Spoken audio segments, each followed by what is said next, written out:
ساحركي كالبولي سرايا من نصغامو أنزلوا يا هاي ابنوي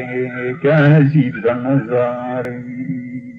xurriyadda ay Soomaaliland 26 bishii Juun ee sanadkii 1960 ay ka qaadatay dawladda Britain ayaa soo afjartay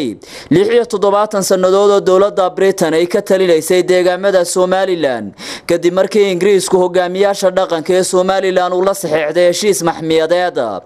laakiin si xurriyadda lagu dhawaaqay 52 sanadood ka hor ayaa meesha ka baxday 4 maalmood kadib markii Soomaaliland ay la midowday gobolkii koonfureed ee Soomaaliya uu gumaysanayay dalka Talyaanigu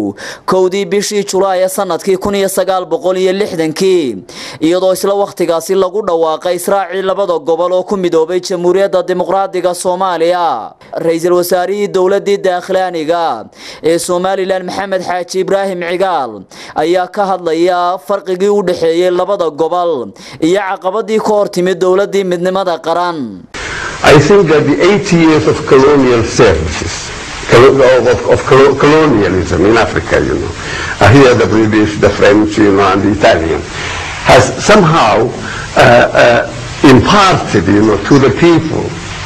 some kind of a cultural influence, which has been absorbed subtly, and imperceptibly.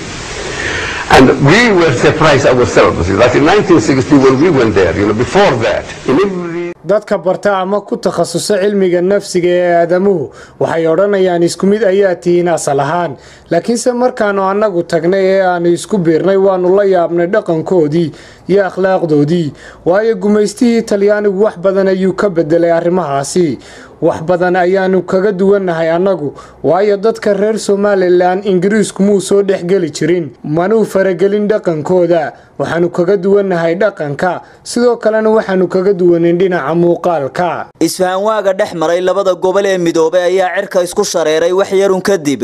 midnimadooda waxaana arintaasi ka hadlay hogaamiyaasha dhaqanka iyo siyaasadda Soomaaliland ee waqtigaas iyagu goobjoog ahaa. June wax badan baa laga sugayay waxay ahayd kayd ummadu sugaysay oo u dagaalantay oo nafteeda u hurtay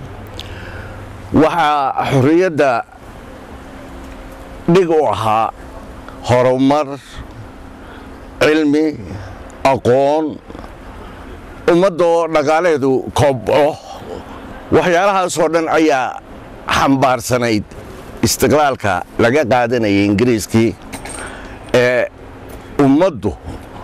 danteeda iyo dalkeedaba maamulaysa taa ayaa laga qabay himo weyn baa loo lahaa